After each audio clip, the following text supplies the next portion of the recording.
Hello and welcome to ThePrint. I am Samah Qundeel. Iran is once again witnessing widespread protests, this time driven by a deepening economic crisis. On January 1, 2026, demonstrations that began in Iran's cities spread into rural provinces, and at least 7 people have died, including protesters and a member of Iran's security forces.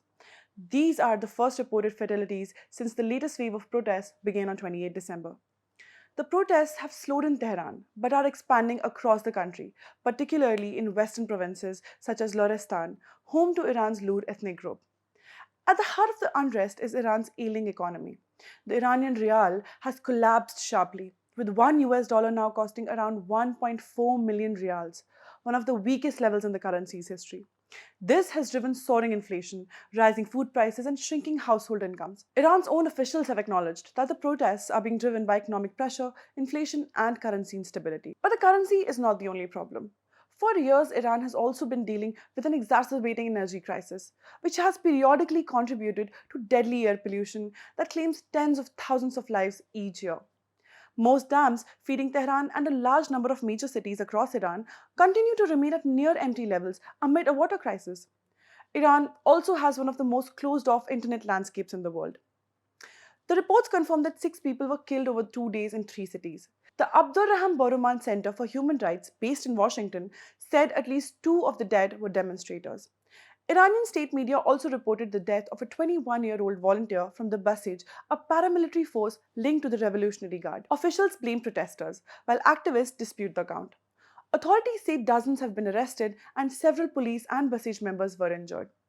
So far, Iran's response has been mixed. President Masoud Pezeshkian, a reformist, has publicly acknowledged public anger but admitted he has limited control over Iran's economic levers, especially under heavy Western sanctions. At the same time, security forces have moved in. State television has announced arrests, including people it labels as monarchists or individuals with alleged foreign links. Iran has also declared public holidays, officially due to cold weather, but analysts see this as an attempt to thin crowds and disrupt mobilization. These are the largest protests since 2022, when the death of Mahsa Amini in police custody triggered nationwide unrest over women's rights and state control. However, analysts say the current protests are less intense, less centralized, and not yet nationwide. What makes them significant is their economic focus, a reminder that public anger in Iran is no longer limited to cultural or social controls, but is now firmly tied to livelihood and survival. These protests come at a fragile moment for Iran. The country is still reeling from a 12-day conflict with Israel in mid 2025. Sanctions remain firmly in place, and ordinary Iranians continue to bear this cost.